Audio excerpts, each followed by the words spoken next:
আমির হামজা ভাই চুয়াডাঙ্গা জেলার এক মাহফিলে যায় উনি প্রকাশ্যে বলতেছেন যে আমি হয়তোবা জবানের কারণে এই কথাটা একটু 19-20 হয়ে গেছে, রাসূলের সামনে হয়তোবা একটু বেয়াদবি হয়ে গেছে, আমি আল্লাহর কাছে ক্ষমা চেয়েছি, এমন কি আমি তাহাজ্জুদ পড়ে আল্লাহর কাছে ক্ষমা চেয়েছি, আমার আল্লাহ আমাকে maaf করে দিতেও পারেন। কিন্তু আপনারা যারা সমালোচনা করেছেন আপনাদের কি হবে? এদেশের একজন তরুণ মুফাসসির, দ্বীনের দাঈ, মাজলুম আলেমে দ্বীন মুফতি আমির হামজা ভাই সাংবাদিকদের সাথে মত বিনিময় করতে গিয়ে জবানের জড়তার কারণে হোক অথবা নিজের অসতর্কতার কারণেই হোক একটু 19-20 করে উনি কথা বলে ফেলে দিয়েছেন যে নবী হলেন সংবাদবাহক, বার্তাবাহক, সেই হিসাবে নবীও সাংবাদিক ছিলেন। এই কথা বলার কারণে সোশ্যাল মিডিয়া জুড়ে এত সমালোচনা। আমরা বলতে চাই নবীর ক্ষেত্রে নবীর সম্মানের দিকে তাকায়া এমন শব্দ চয়ন করা ঠিক না যেটাতে রাসূলের সম্মান ছোট হয়, খাটো হয়। কথা বলেন ঠিক কি না? এই ব্যাপারে তিনি হয়তোবা একটু ভুল করেছেন। আমার গতকালকে আমি আলোচনা শুনলাম আমির হামজা ভাই চুয়াডাঙ্গা জেলার এক মাহফিলে যায় উনি প্রকাশ্যে বলতেছেন যে আমি হয়তোবা জবানের কারণে এই কথাটা একটু 19-20 হয়ে গেছে, রাসূলের সামনে হয়তোবা একটু বেয়াদবি হয়ে গেছে, আমি আল্লাহর কাছে ক্ষমা চেয়েছি, এমন কি আমি তাহাজ্জুদ পড়ে আল্লাহর কাছে ক্ষমা চেয়েছি, আমার আল্লাহ আমাকে maaf করে দিতেও পারেন। কিন্তু আপনারা যারা সমালোচনা করেছেন আপনাদের কি হবে? কাফের ফতোয়া দিল, কেউ বলে আমির হামজা গাঁজা খায়। আচ্ছা বলেন তো আমির হামজা কি গাঁজা খায়?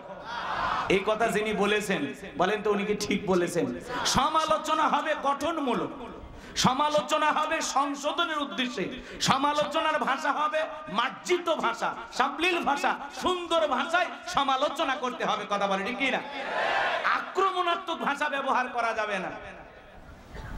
মাজলুম আলেমে দ্বীন আমির হামজাকে আয়না ঘরে রাখা হয়েছিল, উনি বারবার বলেছেন আমাকে 11 ঘন্টা ঝুলিয়ে রাখছিল উল্টে দিক করে। তাহলে যেই মানুষের উপর এত টর্চার করা হয়েছে, নির্যাতন করা হয়েছে, সে মানসিকভাবে হয়তোবা পুরোটা সুস্থ না, এই জন্য মানুষটাকে যা ইচ্ছা তাই বলবেন। কথা কয় না কে? আল্লাহর পক্ষ থেকে যাদের উপরে ওহী নাজিল হয় আর সেই কথাগুলো মানুষের কাছে, উম্মতের কাছে প্রচার যিনি করেন তাকেই নবী বলা হয়। কথা বলেন ঠিক কিনা? এই অদৃশ্যের সংবাদ যিনি প্রচার করেন তিনি কি নবী? বলেন কি নবী? আজকে এই কথা নিয়ে আমরা যা শুরু করেছি ভাই, এত কাদাছড়া করলে, কাদা ছড়াছড়ি করলে, একে অপরের এত সমালোচনা করলে মানুষ আমাদেরকে কি বলবে? এজন্য আমরা ঘৃণা ছড়াবো না। কেউ যদি ভুল করে কাছে গিয়ে সংশোধন করার চেষ্টা করব। মুফতি আমির হামজা একজন মানুষ, তারও ভুল হতে পারে, কিন্তু এটাকে নিয়ে কাফের ফতোয়া দিবেন আমির হামজা গাঁজা খায় এগুলো বলে একজন আলেমের সম্মান ছোট করা যাবে না। কথা বলেন ঠিক কিনা?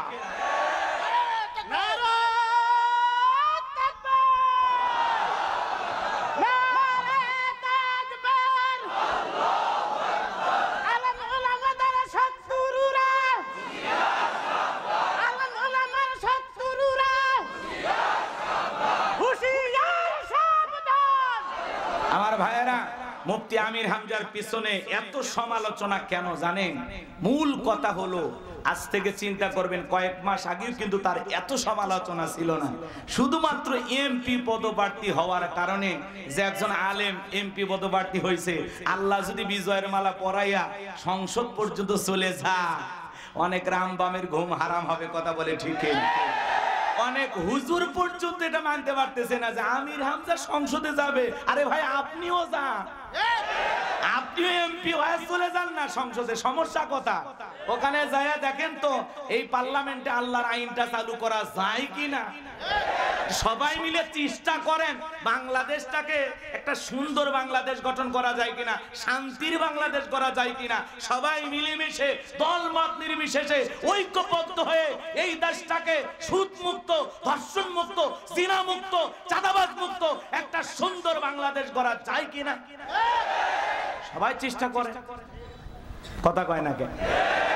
আমির হামজার শত্রু বেড়ে গেছে, তাতে কি হয়েছে? যত সমালোচনা করবেন, উনি যদি অপরাধী না হন, কি বলেন, তাতে কি সম্মান কমবে না আল্লাহ বাড়ায় দেবে? আমরা বলতে চাই আমির হামজা ভাইকে, ভাই আরো সতর্ক থেকে কথা বলবেন, কারণ আপনার প্রত্যেকটা কথা এখন রেকর্ড করা হচ্ছে, আর বাতিল শক্তিরা তাকায় আছে যে একটু নির্বিষ হয়ে গেলে ওইটা দিয়ে 14 গোষ্ঠী উদ্ধার করবে। কথা বলতে কি? এজন্য আমির হামজা ভাই সতর্ক থাকবেন, বিশেষ করে রাসূলের ব্যাপারে কথা বলতে গেলে, আল্লাহর ব্যাপারে কথা বলতে গেলে, শব্দ চয়নের ক্ষেত্রে অবশ্যই প্রত্যেকটা বক্তা, দ্বীনের দায়ী, মুফাসসিরদের সতর্ক থাকতে হবে, যাতে রাসূলের শানে চুল পরিমাণে বেয়াদবি না হয়। কথা বলে ঠিক কিনা? আমরা এটা সতর্ক থাকবো ইনশাআল্লাহ। নবী আমাদের কলিজার টুকরা নবী। কথা বলে ঠিক কিনা? নবীর সম্মান মর্যাদা কে দিয়েছেন? ওয়া ইন্নাকা লাআলা খুলুকিন আযীম। নবী হলেন পুত পবিত্র মহান চরিত্রের অধিকারী। আযীম আরবিতে এমন একটি শব্দ যার গভীরতা মাপা যায় না। বলেন আল্লাহু আকবার। যে নবী 63 বছরের জিন্দেগিতে একটি মিথ্যা কথা বলেননি, আল্লাহু আকবার বলেন। সেই নবীর সম্মান মর্যাদা আল্লাহ রাব্বুল আলামিন বৃদ্ধি করেছেন। আল্লাহর পরেই যার সম্মান তার নাম মুহাম্মদ রাসূলুল্লাহ সাল্লাল্লাহু আলাইহি ওয়াসাল্লাম। নিঃসন্দেহে আমির হামজা ভাইও রাসূলকে কলিজাতে মহব্বত করেন। শব্দ চয়নের ক্ষেত্রে হয়তোবা তার ভুল হয়ে গেছে, উনি তাহাজ্জুদ পড়ে আল্লাহর কাছে মাফ চেয়েছেন, আল্লাহ তাকে মাফ করে দিতে পারেন। কিন্তু যারা সমালোচনা করতেছেন, কাফের ফতোয়া দিচ্ছেন, গাঁজাখোর বলতেছেন, স্যান্ডেল পেটা করতে চাইতেছেন, জুতার বাড়ি মারতে চাইতেছেন, তাদের অবস্থা কি হবে? এত বাড়াবাড়ি করা আমাদের ঠিক না। কথা বলে না কেন? আল্লাহ যেন আমাদের হেদায়েত দান করেন। আমরা যেন একে অপরের বিরুদ্ধে সমালোচনা থেকে বিরত থাকতে পারি। আল্লাহ তৌফিক দান করেন। জোরে বলেন আমিন। সম্মানিত ভাইয়েরা আমার, দিল দিয়ে কথাগুলো বোঝার চেষ্টা করবেন বাজান। আমি যে কথা বলতে চাচ্ছিলাম, মুমিন বান্দার 2 নাম্বার গুণাবলী, ওয়াল্লাযীনা হুম আনিল লাগবি মুরিদুন। মুমিন বান্দার 2 নাম্বার গুণাবলী, অনার্থক কথাবার্তা বলা যাবে না, আজে বাজে কথা বলা যাবে না। এক জায়গায় বসে 2-3 ঘন্টা চায়ের কাপে ঝড়, এ খারাপ সে খারাপ, অমুক ভালো না তমুক ভালো না। আরে ভাই, মানুষের সমালোচনা করেন, নিজের আত্মসমালোচনা করেন, নিজের জীবনের ত্রুটিগুলো তালাশ করেন। অন্যের ভুল ধরতে ধরতে নিজে ভুলের মহাসাগরে ডুবে থাকবেন, টেরও পাবেন না। এই জন্য আমরা অন্যের ভুল না ধরে নিজের ভুল ধরার চেষ্টা করবো ইনশাআল্লাহ।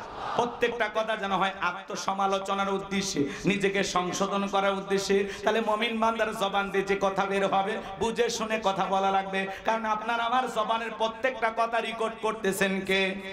মা ইয়ালফিজু মিন কাউলিন ইল্লা লাদাইহি রাকিবুন আতীদ।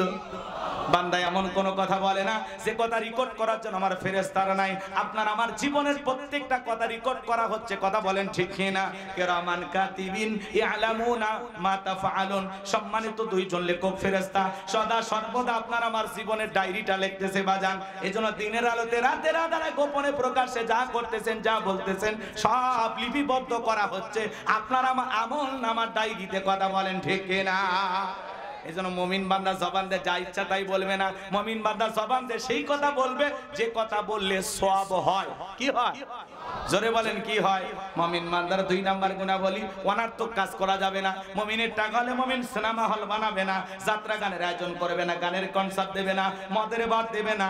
মুমিনের টাকা হলে রাস্তার মোড়ে মোড়ে মূর্তি বানায় রাখবে না।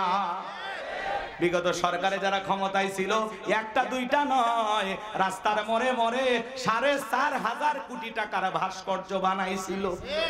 4.5 কোটি টাকা। কত টাকা চিন্তা করেন? হ্যাঁ, ভাস্কর্য বানায় লাভটা কি হলো? 5 আগস্টে মানুষ আহারি ওনার বাবার সেই ভাস্কর্য ভাঙ্গিয়া কেউ মাথার উপরে পেশাব করছে, কে হাতুড়ি দিয়ে বাড়ি মারছে, কেউ বা পানিতে চুবাইয়া চুবাইয়া জুতা মারছে। এতে ওনার বাবার সম্মান কমছে না বাড়ছে? আর জন্য ওই টাকা দিয়ে উনি মসজিদ বানাইতো, মাদ্রাসা বানাইতো, এদেশের গরিব দুঃখী মানুষের জন্য খরচ করত। ওই টাকা দিয়ে যদি ভালো কিছু করতো, ওনার বাবা কবরে শুয়ে থেকে সব পেত। এজন্য মুসলমানের টাকা হলে মুসলমান কখনো ভাস্কর্য মূর্তি বানাইতে পারে না। কথা বলেন ঠিক কিনা? মুসলমানের টাকা হলে মুসলমান কি করবে? মসজিদ বানাবে, মাদ্রাসা বানাবে, ঈদগাহ মাঠ বানাবে, কবরস্থান বানাবে। কথা বলেন। এই যে আইয়ুব আলী মোল্লা ভাই, তারা এত কষ্ট করে একটা দ্বীনি প্রতিষ্ঠান দাঁড় করাইছেন।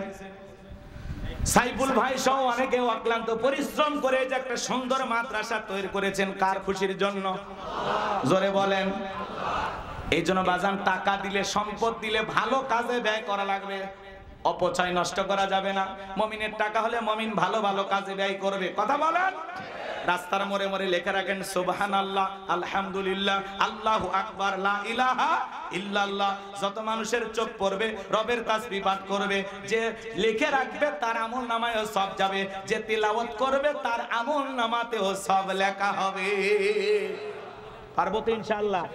যুবক যারা আছো রাস্তার মোড়ে মোড়ে বিদ্যুতের খুঁটিতে খুঁটিতে বিভিন্ন জায়গায় এগুলো লিখে রাখবে। আল্লাহ আমাদের বুঝ দান করেন, জোরে বলেন আমিন।